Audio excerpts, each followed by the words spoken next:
Welcome to Kavya Naina cooking channel. ನಾನು ಸುಷ್ಮಾ. ಬನ್ನಿ ಇವತ್ತೊಂದು ಸಮರ್ ಸ್ಪೆಷಲ್ ಆಗಿ ಫಾಲೂದಾ ರೆಸಿಪಿನ ಯಾವ ತರ ಮಾಡೋದು ಅಂತ ತೋರಿಸ್ಕೊಡ್ತಾ ಇದ್ದೀನಿ. ಬಿಸಿಲು ಜಾಸ್ತಿ ಇದೆ ಅಲ್ವಾ ಫ್ರೆಂಡ್ಸ್, ಏನಾದ್ರೂ ತಂಪಾಗಿ ಕೋಲ್ಡ್ ಆಗಿ ನಾವು ತಿನ್ಬೇಕು ಕುಡಿಬೇಕು ಅಂತ ಅನಿಸ್ತಾನೆ ಇರುತ್ತೆ. ಅದಕ್ಕೋಸ್ಕರ ನಿಮ್ಗೆ ಫಾಲೂದಾ ರೆಸಿಪಿನ ಸಿಂಪಲ್ ಆಗಿ ಸುಲಭವಾಗಿ ಮನೇಲೆ ಕಡಿಮೆ ಸಾಮಗ್ರಿಗಳನ್ನು ಬಳಸಿ ಯಾವ ತರ ಮಾಡೋದು ಅಂತ ತೋರಿಸ್ಕೊಡ್ತಾ ಇದ್ದೀನಿ. ನೋಡಿ, ನಾನು ಒಂದು ಒಲೆ ಮೇಲೆ ಒಂದು ಪಾತ್ರೆನ ಇಟ್ಕೊಂಡಿದ್ದೀನಿ. 1 ಟೇಬಲ್ ಸ್ಪೂನ್ ಅಷ್ಟು ತುಪ್ಪನ ಹಾಕೊಂಡಿದ್ದೀನಿ. ಹಾಗೆ ಇಲ್ಲಿ ಅರ್ಧ ಕಪ್ ಆಗುವಷ್ಟು ಶಾವ್ಗೆನ ಹಾಕೊಂಡು ಚೆನ್ನಾಗಿ ತುಪ್ಪದಲ್ಲಿ ಹುರ್ಕೋತಾ ಇದ್ದೀನಿ. ಲೋ ಫ್ಲೇಮ್ ಅಲ್ಲೇನೆ ಹುರ್ಕೊಳ್ಳಿ. ಸ್ವಲ್ಪ ಕಲರ್ ಚೇಂಜ್ ಆದ್ರೆ ಸಾಕು, ಜಾಸ್ತಿ ಕಪ್ಪಗೇನು ಮಾಡ್ಕೊಳಕ್ ಹೋಗ್ಬೇಡಿ. ನೋಡಿ ಇಲ್ಲಿ. ಹಾಗೆ ಹೊಸಬ್ರು ಯಾರಾದ್ರೂ ನಮ್ಮ ಚಾನೆಲ್ ನೋಡ್ತಾ ಇದ್ರೆ ಪ್ಲೀಸ್ ಸಬ್ಸ್ಕ್ರೈಬ್ ಮಾಡ್ಕೊಂಡು ನೋಡಿ. ವಿಡಿಯೋನ ಎಲ್ಲೂ ಕೂಡ ಸ್ಕಿಪ್ ಮಾಡಬೇಡಿ, ಪೂರ್ತಿಯಾಗಿ ವಿಡಿಯೋ ನೋಡಿ ಸಪೋರ್ಟ್ ಮಾಡಿ ಫ್ರೆಂಡ್ಸ್. ಈಗ 1-2 ನಿಮಿಷ ನಾನು ಚೆನ್ನಾಗಿ ಶಾವ್ಗೆನ ತುಪ್ಪದಲ್ಲಿ ಹುರ್ಕೋತೀನಿ. ಮಕ್ಕಳಿಗೆ ಇನ್ನೇನು ಬೇಸಿಗೆ ರಜೆ ಬಿಡ್ತಾ ಇದೆ ಫ್ರೆಂಡ್ಸ್. ಆದಷ್ಟು ಮನೇಲೆ ಹೆಲ್ದಿಯಾಗಿ ಕಡಿಮೆ ಸಾಮಗ್ರಿಗಳನ್ನು ಬಳಸಿ ಸಿಂಪಲ್ ಆಗಿ ಮನೇಲೇನೆ ಯಾವ ತರ ಫಾಲೂದಾ ರೆಸಿಪಿ ಮಾಡೋದು ಅಂತ ತೋರಿಸ್ಕೊಡ್ತಾ ಇದ್ದೀನಿ. ಯಾವಾಗಲೂ ಆಚೆ ಕಡೆಯಿಂದಾನೆ ತಂದು ಕೊಡ್ತಾ ಇರ್ತೀರಾ, ಆಚೆ ಕಡೆಯಿಂದ ಆರೋಗ್ಯಕ್ಕೆ ಒಳ್ಳೆಯದಲ್ಲ. ಮನೇಲೇನೆ ಕಡಿಮೆ ಸಾಮಗ್ರಿಗಳನ್ನು ಬಳಸಿ ಸಿಂಪಲ್ ಆಗಿ ನಾವೇ ಮಾಡಿಕೊಟ್ರೆ ಮಕ್ಕಳು ತುಂಬಾ ಖುಷಿ ಪಟ್ಟು ತಿಂತಾರೆ. ಮನೇಲಿ ಮಕ್ಕಳಿದ್ರೆ ಗೊತ್ತೇ ಅಲ್ವಾ, ಏನಾದ್ರೂ ಕೇಳ್ತಾನೆ ಇರ್ತಾರೆ ದಿನಾಲು. ಅದಕ್ಕೋಸ್ಕರ ದಿಢೀರಾಗಿ ಅರ್ಧ ಲೀಟರ್ ಹಾಲಲ್ಲಿ ನಾವು ಮನೆ ಮಂದಿ ಎಲ್ಲ ಫಾಲೂದಾ ರೆಸಿಪಿನ ತಿನ್ಬೋದಲ್ವಾ. ಅದಕ್ಕೋಸ್ಕರ ನಿಮಗೆ ತೋರಿಸ್ಕೊಡ್ತಾ ಇದ್ದೀನಿ. ನೀವು ಕೂಡ ಒಂದ್ಸತಿ ಟ್ರೈ ಮಾಡಿ. ಹಾಗೆ ನಮ್ಮ ವಿಡಿಯೋಗಳು ನಿಮಗೆ ಇಷ್ಟವಾದಲ್ಲಿ ನಿಮ್ಮ ಫ್ರೆಂಡ್ಸ್ ಫ್ಯಾಮಿಲಿಗೆಲ್ಲ ಶೇರ್ ಮಾಡಿ. ಆದಷ್ಟು ನಾನು ಸಿಂಪಲ್ ಆಗಿ ರೆಸಿಪಿನ ಮಾಡಿ ತೋರಿಸ್ತಾ ಇರ್ತೀನಿ. ಇವಾಗ ನೋಡಿ, ಸ್ವಲ್ಪ ಕಲರು ಚೇಂಜ್ ಆಗಿದೆ. ಇಷ್ಟು ಫ್ರೈ ಆದ್ರೆ ಸಾಕು. ಇವಾಗ ಇದನ್ನ ಒಂದು ಬೌಲ್ಗೆ ತೆಗೆದು ಬಿಡ್ತೀನಿ. ನೋಡಿ, ಸ್ವಲ್ಪ ಫ್ರೈ ಮಾಡ್ಕೊಂಡಿದ್ದೀನಿ, ಸಾಕಾಗುತ್ತೆ. ಇಷ್ಟು ಜಾಸ್ತಿ ಫ್ರೈ ಕೂಡ ಬೇಡ. ನೋಡಿ, ಇಷ್ಟು ಫ್ರೈ ಆದ್ರೆ ಸಾಕು. ಇದನ್ನ ಒಂದು ಬೇರೆ ಬಟ್ಲಿಗೆ ತೆಗೆದು ಬಿಡೋಣ. ನೋಡಿ, ಮತ್ತೆ ಅದೇ ಪಾತ್ರೆಗೆ ನಾನು ಅರ್ಧ ಲೀಟರ್ ಆಗುವಷ್ಟು ಗಟ್ಟಿ ಹಾಲನ್ನ ಹಾಕೋತಾ ಇದ್ದೀನಿ. ನೀವು ಯಾವ್ದು ಹಾಲು ಬಳಸ್ತೀರಾ ಆ ಹಾಲನ್ನೇ ಹಾಕೊಳ್ಳಿ. ಇಲ್ಲಿ ಸ್ವಲ್ಪ ಕೇಸರಿನ ಹಾಕೊಂತೀನಿ. ನಿಮ್ಮ ಹತ್ರ ಇದ್ರೆ ಹಾಕೊಳ್ಳಿ, ಇಲ್ಲ ಅಂದ್ರೆ ಸ್ಕಿಪ್ ಮಾಡಬಹುದು. ಹಾಗೆ ಇಲ್ಲಿ ಅರ್ಧ ಲೀಟರ್ ಹಾಲ್ಗೆ ನಾನು 1/4 ಕಪ್ ಆಗುವಷ್ಟು ಸಕ್ಕರೆನ ಹಾಕೋತಾ ಇದ್ದೀನಿ. ಸಕ್ಕರೆ ಹಾಕೊಂಡು ಚೆನ್ನಾಗಿ ಸಕ್ಕರೆನ ಕರಗಿಸ್ಕೊಂಡು ಒಂದೇ ಒಂದು ಕುದಿ ಬರಬೇಕು. ಹಾಲು ಚೆನ್ನಾಗಿ ಲೋ ಫ್ಲೇಮಲ್ಲೇನೆ ಚೆನ್ನಾಗಿ ನಾವು 1-2 ನಿಮಿಷ ಕುದಿಸ್ಕೊಳ್ಳೋಣ. ಹಾಲು ಕುದಿಯೋವರೆಗೂ ನಾವಿಲ್ಲಿ 1-2 ಟೇಬಲ್ ಸ್ಪೂನ್ ಅಷ್ಟು ಕಸ್ಟರ್ಡ್ ಪೌಡರ್ನ ಕಲಸಿ ಇಟ್ಕೊಳ್ಳೋಣ. ನೀವು ಯಾವ ಫ್ಲೇವರ್ ಬೇಕೋ ಆ ಫ್ಲೇವರ್ನ ತಗೋಬಹುದು. ನಾನಿಲ್ಲಿ ವೆನಿಲಾ ಫ್ಲೇವರ್ದು ಕಸ್ಟರ್ಡ್ ಪೌಡರ್ನ ತಗೊಂಡಿದ್ದೀನಿ. ಈಗ ಇದಕ್ಕೆ 1/4 ಕಪ್ ಆಗುವಷ್ಟು ನೀರನ್ನ ಹಾಕೊಂಡು ನಾವು ಚೆನ್ನಾಗಿ ಗಂಟಿಲ್ದಂಗೆನೆ ಮಿಕ್ಸ್ ಮಾಡ್ಕೊಳ್ಳೋಣ. ಇಲ್ಲಿ ನೀವು ಹಾಲು ಹಾಕೋಬಹುದು, ಇಲ್ಲ ನೀರಾದ್ರೂ ಹಾಕೋಬಹುದು. ಇವಾಗ ಗಂಟಿಲ್ದಂಗೆನೆ ಚೆನ್ನಾಗಿ ಮಿಕ್ಸ್ ಮಾಡ್ಕೊಳ್ಳೋಣ. ಇನ್ನು ಯಾರೆಲ್ಲ ಚಾನಲ್ಗೆ ಸಬ್ಸ್ಕ್ರೈಬ್ ಮಾಡ್ಕೊಂಡಿಲ್ಲ ಪ್ಲೀಸ್ ಹೋಗಿ ಸಬ್ಸ್ಕ್ರೈಬ್ ಮಾಡ್ಕೊಳ್ಳಿ. ಬೆಲ್ ಐಕನ್ನ ಪ್ರೆಸ್ ಮಾಡಿ ಆಲ್ ಅನ್ನೋ ನೋಟಿಫಿಕೇಶನ್ ಸೆಲೆಕ್ಟ್ ಮಾಡ್ಕೊಂಡ್ರೆ ನಾವು ಹಾಕೋ ವಿಡಿಯೋ ಎಲ್ಲ ಮೊದಲು ನಿಮಗೆ ಬರ್ತದೆ ಫ್ರೆಂಡ್.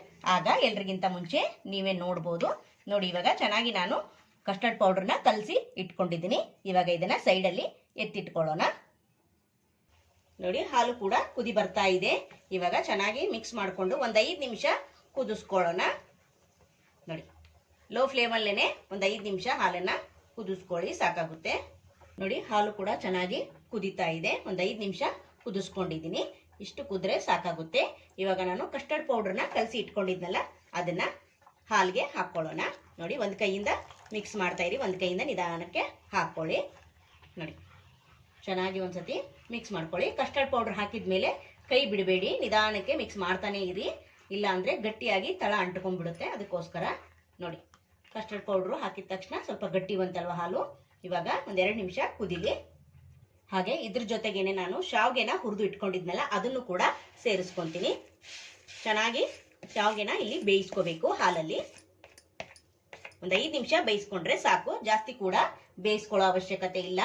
ನೋಡಿ, ಚೆನ್ನಾಗಿ ಇಲ್ಲಿ ಶಾವ್ಗೆ ಎಲ್ಲ ಹಾಕೊಂಡಿದ್ದೀನಿ. ಈಗ 5 ನಿಮಿಷ ಚೆನ್ನಾಗಿ ಕುದಿಸ್ಕೊಳ್ಳೋಣ. ತುಂಬಾ ಸಿಂಪಲ್ ಆಗಿ ಮಾಡ್ಕೋಬಹುದು. ತುಂಬಾ ಅಂದ್ರೆ ತುಂಬಾ ಬಿಸಿಲಿದೆ ಫ್ರೆಂಡ್ಸ್, ಮನೇಲೆ ಸಿಂಪಲ್ ಆಗಿ ಮಾಡ್ಕೊಳ್ಳಿ. ಆಚೆ ಕಡೆಯಿಂದ ತರಕ್ ಹೋಗ್ಬೇಡಿ, ಆರೋಗ್ಯ ದೃಷ್ಟಿಯಿಂದ ಕೂಡ ಒಳ್ಳೇದಲ್ಲ. ಏನೊಂದು ಅರ್ಧ ಲೀಟರ್ ಹಾಲಿದೆ, ಮನೆ ಮಂದಿ ಎಲ್ಲ ನಾವು ಫಾಲೂದಾ ಮಾಡ್ಕೊಂಡು ತಿನ್ಬೋದು. ತುಂಬಾ ಅಂದ್ರೆ ತುಂಬಾ ರುಚಿಯಾಗಿರುತ್ತೆ. ನೀವು ಫ್ರಿಜ್ ಅಲ್ಲೂ ಕೂಡ 1-2 ಗಂಟೆ ಇಟ್ಕೊಂಡು ನೀವು ತಿನ್ಬೋದು, ತಂಪಾಗಿ ಚೆನ್ನಾಗಿರುತ್ತೆ. ಬೇಡ ಅನ್ನೋರು ಆಚೆನೆ ಮಾಡ್ಕೊಂಡು ಕೂಡ ತಣ್ಣಗಾದ್ಮೇಲೆ ಕೂಡ ತಿನ್ಬೋದು. ಇವಾಗ ಶಾವ್ಗೆ ಹಾಕಿದ್ಮೇಲೆ 5 ನಿಮಿಷ ಕುದಿಲಿ. ನೋಡಿ ಫ್ರೆಂಡ್ಸ್, ಶಾವ್ಗೆ ಕೂಡ ಚೆನ್ನಾಗಿ ಬೆಂದಿದೆ, ಹಾಗೆ ಗಟ್ಟಿ ಆಗ್ತಾ ಇದೆ ಕೂಡ. ನೋಡಿ, ತಳ ಬಿಡದಂಗೆನೆ ನಾವು ಮಿಕ್ಸ್ ಮಾಡ್ತಾನೆ ಇರಬೇಕು, ಇಲ್ಲಾಂದ್ರೆ ತಳಕ್ಕೆ ಅಂಟ್ಕೊಂಡ್ಬಿಡುತ್ತೆ. ಅದಕ್ಕೋಸ್ಕರ ನೋಡಿ ಶಾವಿಗೆ ಕೂಡ ಚೆನ್ನಾಗಿ ಬೆಂದಿದೆ. ಇವಾಗ ಇದು ಗಟ್ಟಿ ಆಗಿದೆ. ಹಾಗೆ ಒಲೆನೂ ಕೂಡ ಆಫ್ ಮಾಡ್ಕೊಂಡ್ಬಿಡೋಣ. ಹಾಗೆ ಈಗ ಒಲೆನ ಆಫ್ ಮಾಡ್ಕೊಂಡಿದ್ದೀನಿ. ಹಾಗೆ ಇದು ಫುಲ್ಲು ತಣ್ಣಗಾಗಬೇಕು. ತಣ್ಣಗಾದ್ಮೇಲೆ ನಾವು ಫ್ರಿಜ್ ಅಲ್ಲಿ 1-2 ಅವರ್ ಇಟ್ಟು ನಾವು ಫಾಲೂದಾನ ತಿಂದ್ರೆ ಸಖತ್ತಾಗಿರುತ್ತೆ ಫ್ರೆಂಡ್. ನೀವು ಬೇಡ ಹಣ್ಣು ಯಾವುದು ಹಾಕೋದು ಬೇಡ, ನಾವು ಹೀಗೆ ತಿಂತೀವಿ ಅಂದ್ರೂ ಕೂಡ ತಿನ್ಬಹುದು. ತುಂಬಾ ಚೆನ್ನಾಗಿರುತ್ತೆ. ಫ್ರಿಜ್ ಅಲ್ಲಿ ಇಟ್ಕೊಂಡು ಕೋಲ್ಡ್ ಆಗಿ ತಿಂತಾ ಇದ್ರೆ ಅದ್ರ ಮಜಾನೇ ಬೇರೆ. ನಾನು ಇವಾಗ ಇದನ್ನ ಫುಲ್ಲು ತಣ್ಣಗೆ ಮಾಡ್ಕೊಂಡು ಫ್ರಿಜ್ ಅಲ್ಲಿ 1-2 ಅವರ್ ಇಟ್ಕೊಂಡು ತೋರಿಸ್ಕೊಡ್ತೀನಿ ಯಾವ ತರ ಮಾಡೋದು ಮುಂದೆ ಅಂತ. ನೋಡಿ, ನಾನು 1-2 ಗಂಟೆ ಆದ್ಮೇಲೆ ಫ್ರಿಜ್ ಇಂದ ಆಚೆ ತೆಗ್ದಿದ್ದೀನಿ. ಶಾವಿಗೆ ಫುಲ್ಲು ತಣ್ಣಗಾಗಿದೆ, ನೋಡ್ತಾ ಇದ್ದೀರಾ. ನೋಡಿ, ಈ ತರ ತೆಳುವಾಗೇ ಇದೆ. 1-2 ಅವರ್ ಇಟ್ಟರೆ ಸಾಕಾಗುತ್ತೆ. ಜಾಸ್ತಿ ಏನು ಗಟ್ಟಿ ಆಗೋದಿಲ್ಲ. ಹಾಗೆ ಜಾಸ್ತಿ ಹೊತ್ತು ಕೂಡ ಇಡೋದೇನು ಬೇಡ. ಹಾಗೆ ಫಾಲೂದಾಗೆ ಇದನ್ನ ಬಿಟ್ಟು ಮತ್ತೆ ಬೇರೆ ಏನೇನು ಬೇಕು ಅಂತ ತೋರಿಸ್ಕೊಡ್ತೀನಿ. ಇಲ್ಲಿ ನೋಡಿ, ಸಬ್ಜಾ ಸೀಡ್ಸ್ ಅನ್ನ ನೆನೆ ಇಟ್ಕೊಂಡಿದ್ದೀನಿ 1 5 ನಿಮಿಷ. ಹಾಗೆ ಇಲ್ಲಿ ಡ್ರೈ ಫ್ರೂಟ್ಸು ಕಟ್ ಮಾಡಿ ಇಟ್ಕೊಂಡಿದ್ದೀನಿ. ನಿಮ್ಗೆ ಯಾವ ಡ್ರೈ ಫ್ರೂಟ್ಸ್ ಬೇಕೋ ಅದನ್ನ ನೀವು ತಗೋಬಹುದು. ಹಾಗೆ ಇಲ್ಲಿ ನಾನು ಸ್ವಲ್ಪ ಟ್ರೂಟಿ ಫ್ರೂಟಿನ ತಗೊಂಡಿದ್ದೀನಿ. ಹಾಗೆ ಇಲ್ಲಿ ನಿಮ್ಮ ಮನೇಲಿ ಯಾವ್ದಿದೆಯೋ ಹಣ್ಣು, ನಿಮಗೆ ಯಾವ್ದು ಇಷ್ಟನೋ ಆ ಹಣ್ಣನ್ನ ನೀವು ಕಟ್ ಮಾಡಿ ಇಟ್ಕೋಬಹುದು. ನಾನಿಲ್ಲಿ 5 ತರದ ಹಣ್ಣನ್ನ ತಗೊಂಡಿದ್ದೀನಿ. ದಾಳಿಂಬೆ ಕಾಳು, ಹಾಗೆ ಬ್ಲ್ಯಾಕ್ ದ್ರಾಕ್ಷಿ, ಹಾಗೆ ಗ್ರೀನ್ ಕಲರ್ ದ್ರಾಕ್ಷಿ, ಹಾಗೆ ಬಾಳೆಹಣ್ಣು, ಹಾಗೆ ಆಪಲ್ ನ ಕಟ್ ಮಾಡಿ ಇಟ್ಕೊಂಡಿದ್ದೀನಿ. ನಮ್ಮ ಮನೇಲಿ 5 ತರ ಇತ್ತು, ನಾನು ಇದನ್ನ ಕಟ್ ಮಾಡಿ ಇಟ್ಕೊಂಡಿದ್ದೀನಿ. ಇವಾಗ ಗ್ಲಾಸ್ಗೆ ಯಾವ ತರ ಸರ್ವ್ ಮಾಡ್ಕೊಳ್ಳೋದು ಅಂತ ತೋರಿಸ್ತೀನಿ, ಬನ್ನಿ ಫ್ರೆಂಡ್ಸ್. ಇವಾಗ ನೋಡಿ, 2 ಗ್ಲಾಸನ್ನ ತಗೊಂಡಿದ್ದೀನಿ. ನನ್ನ ಹತ್ರ ಚಿಕ್ಕದಾಗಿತ್ತು ಗ್ಲಾಸು, ನೀವು ದೊಡ್ಡದಾದ್ರೂ ಕೂಡ ತಗೋಬಹುದು, ಇಲ್ಲ ಒಂದು ಬೌಲ್ ಆದ್ರೂ ತಗೋಬಹುದು. ನಾನು ಇವಾಗ 2 ಸ್ಪೂನ್ ಆಗುವಷ್ಟು ಸೀಡ್ಸ್ ಅನ್ನ ಹಾಕೋತಾ ಇದ್ದೀನಿ. ಹಾಗೆ ಇಲ್ಲಿ ನಾನು ಶಾವಿಗೆನ ಮಿಶ್ರಣ ಮಾಡಿ ಇಟ್ಟಿದ್ನಲ್ಲ ಫ್ರಿಜ್ ಅಲ್ಲಿ, ಅದನ್ನು ಕೂಡ ಹಾಕೊಂತೀನಿ. ಸ್ವಲ್ಪ ಸ್ವಲ್ಪನೇ ಹಾಕೊಳ್ಳಿ, ಯಾಕಂದ್ರೆ ನಂದು ಚಿಕ್ಕದಿರೋ ಗ್ಲಾಸು, ನೀವು ದೊಡ್ಡದಾದ್ರೂ ತಗೋಬಹುದು.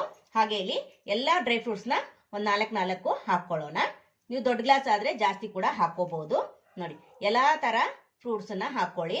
ಮಕ್ಕಳು ಆ ಫ್ರೂಟ್ಸ್ ಬೇಡ ಈ ಫ್ರೂಟ್ಸ್ ಬೇಡ ಅಂತಾರೆ. ಈ ತರ ಮಾಡಿಕೊಟ್ರೆ ಮಕ್ಕಳು ಖುಷಿಯಿಂದ ತಿಂತಾರೆ ಫ್ರೆಂಡ್ಸ್. ನೋಡಿ, ನಾನು ಯಾವ ತರ ಹಾಕ್ತಾ ಇದ್ದೀನಲ್ಲ, ನೀವು ಕೂಡ ಆ ತರ ಹಾಕೊಳ್ಳಿ. ನಿಮ್ಗೂ ಕೂಡ ತುಂಬಾ ಚೆನ್ನಾಗಿರುತ್ತೆ.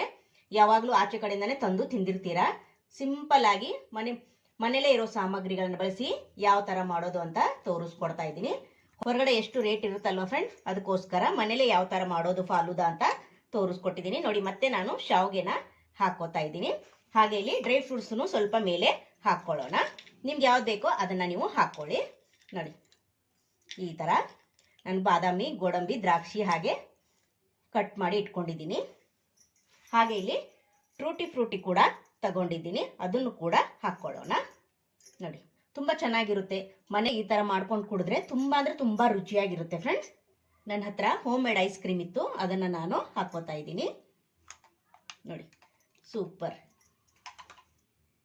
ನಿಮ್ಮ ಹತ್ರ ಇದ್ರೆ ಹಾಕೊಳ್ಳಿ ಐಸ್ ಕ್ರೀಮು, ಇಲ್ಲ ಅಂದ್ರೆ ಸ್ಕಿಪ್ ಮಾಡಬಹುದು. ಏನು ಹಾಕ್ಲೇಬೇಕಂತ ಏನಿಲ್ಲ. ಮನೇಲಿ ಏನಿರುತ್ತೋ ಅದೇ ಸಾಮಗ್ರಿಗಳಿಂದ ಮಾಡ್ಕೋಬಹುದು.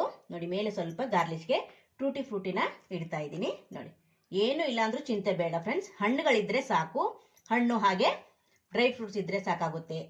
ಇಲ್ಲ ನೋಡಿ, ಶಾವಿಗೆ ಕೂಡ ಮಾಡಿರ್ತೀರಲ್ಲ, ಅದು ಇದ್ರೂ ಕೂಡ ಸಾಕಾಗುತ್ತೆ. ನೋಡಿದ್ರೆ ಫ್ರೆಂಡ್ಸ್, ಸೂಪರ್ ಆಗಿ ರೆಡಿ ಆಯ್ತು. ನೋಡಿ, ಯಾವ ಐಸ್ ಕ್ರೀಮ್ ಪಾರ್ಲರ್ಗಿಂತ ಕಡಿಮೆ ಇಲ್ಲ ನಮ್ಮ ಫಾಲೂದಾ. ನೋಡಿ, ಯಾವಾಗ್ಲೂ ಆಚೆ ಕಡೆಯಿಂದಾನೆ ಹೋಗಿ ತಿಂದಿರ್ತೀರಾ, ಎಷ್ಟೊಂದು ರೇಟ್ ಇರುತ್ತೆ.